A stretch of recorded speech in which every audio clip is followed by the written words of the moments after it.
Successful visit जो आपकी Britain की हुई, उसके बाद अब आपका दूसरा जो लेग है वो जर्मनी दौरे का हुआ।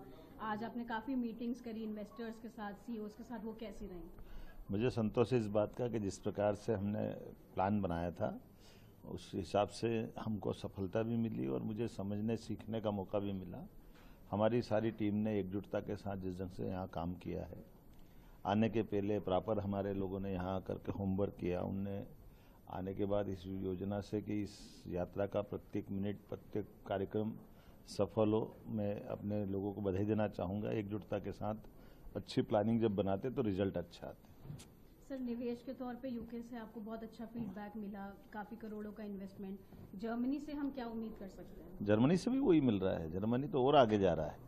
मुझे ऐसा लग रहा है कि जर्मनी के अंदर की एक आग है जिस आधार पर उनने यहाँ की भविष्य की चुनौतियों को समझ लिया है। आबादी की संकट है, बाकी आसपास की कई सारी चीज़ों के जो परंपरागत रूप से जिनके आधार पर जर्मनी आगे बढ़ता है, उनकी कई चुनौतियाँ हैं। उन चुनौतियों के बीच में से जर्मनी ने अपना रास्ता ढूंढा है कि वो अपनी टेक्नोलॉजी को बाकी देशों में जाकर शेयर करे और उसके भरोसे से वो अपनी भविष्य की यात्रा पूरी करे। ऐसे कई प्रस्ताव हमको मिले जिस आधार पर मध्य प्रदेश को इसी भरोसे से आगे बढ़ने का मौका मिल रहा है। और प्रत्येक सेक्टर में जिसमें हम आगे बढ़ने की बात सोचते हैं, एग्रीकल्चर का हो, हमारा एआई का हो, हेल्थ का हो, एजुकेशन का हो, नई टेक्नोलॉजी का हो, हेवी इंडस्ट्री का हो, सभी सेक्टर में अच्छा रिस्पांस है। सर, जब आपने इन्वेस्टर से और सीईओ से बात करी तो जो इंडिया स्टोरी है वो आपने कैसे बताई? जैसे डिजिटल पेमेंट में इंडिया बहुत आगे है। अगर यूरोप में कोई बस चल रही है तो उसका इंजन हम मान सकते हैं कि पीतमपुरा में बना होगा। तो आपने किस तरह से उनको इंडिया स्टोरी समझाई? और मध्य प्रदेश में जो जर्मन वालों को समझाना नहीं पड़ता है। जर्मन वाले समझते भी सब है और भविष्य को पढ़ते भी अच्छे से। और मुझे इस बात का संतोष है कि वो मध्य प्रदेश की प्रगति से अवगत हैं, यशस्वी प्रधानमंत्री के सुशासन से अवगत हैं।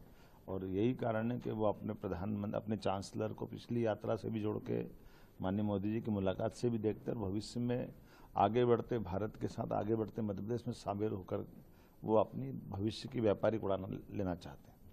सर, आपके मुख्यमंत्री बनने के बाद ही आपका पहला ब्रिटेन और जर्मनी का दौरा है। अगर हम रिलेशनशिप की बात करें जो इंडिया का यूके से है और जर्मनी से है, वो कैसा है? देखो, ये अतीत से ही हमारे संबंध है। जर्मनी तो हमारा वो राज्य है, वो देश है जिससे नेताजी सुभाष चंद्र बोस ने आज़ादी के पहले से यहाँ से संबंध बनाए हैं। जर्मनी सदैव भारत का प्रशंसक रहा है। हमारी साझा विरासत बहुत गौरवशाली रही है।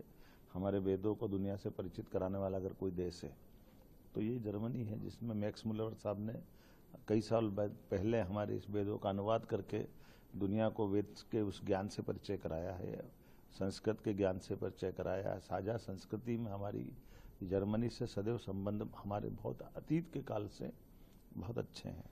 अगर जर्मन भाषा का व्याकरण, जर्मन भाषा का अतीत का इतिहास हम देखते हैं तो कोई बहुत भाषा ऐसी है जो संस्कृत के नज़दीक है, लेकिन मैं गारंटी से कह सकता हूँ जर्मन भाषा सबसे ज़्यादा नज़दीक ऐसी है तो संस्कृत से नज़दीक है।